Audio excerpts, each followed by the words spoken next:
I have a question for you. Are you drinking enough? And I don't mean the Coke variety. I mean hydration.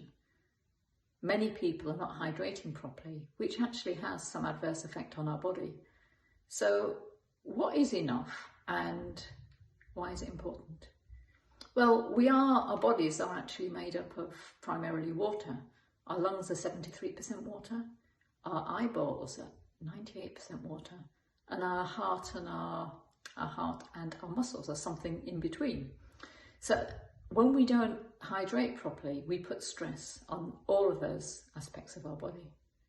So how much is enough? We should be drinking about 1 ounce, 1 fluid ounce for every kilogram. So for me, it's about 3 pints. And until I was working from home recently, I wasn't measuring out how much I drank. And I've actually started to see the difference in my thought processes, in my energy level, and in my skin when I'm actually hydrating properly. So most of us probably drink a lot throughout of the day, but when we have caffeine in those drinks, when we have sugar and other toxins in the drink, it's not allowing the body to directly use that for our cells. And actually H2O, the water that we know as liquid water, isn't what the body requires.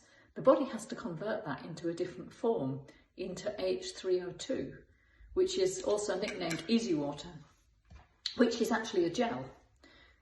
So you can consume H3O2, easy water, from fruit and vegetables, and it's how our ancestors obtained their water in the past. They didn't have a tap that they could go to or a river flowing through every encampment that they were on.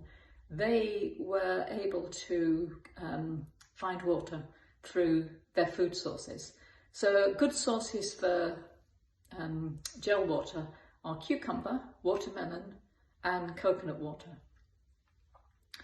And an interesting association related to water and hunger is that quite often we feel that we're hungry and we go to look for some kind of food. But if you think about it, in the past, because of our biology not really changing in millions of years, our body would be telling us when it's thirsty. And because we misconstrue thirst for hunger, we immediately go and eat something, but actually our body was telling us, and at the time there was no easy water source, it was telling us to go and drink something.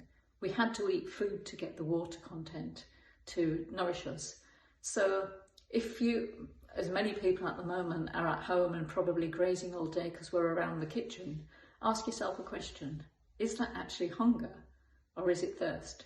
And it'll be interesting if you're able to cut down on the amount of food that you're consuming when you actually realised it's your thirst that you're trying to quench. Let me know if this has been useful.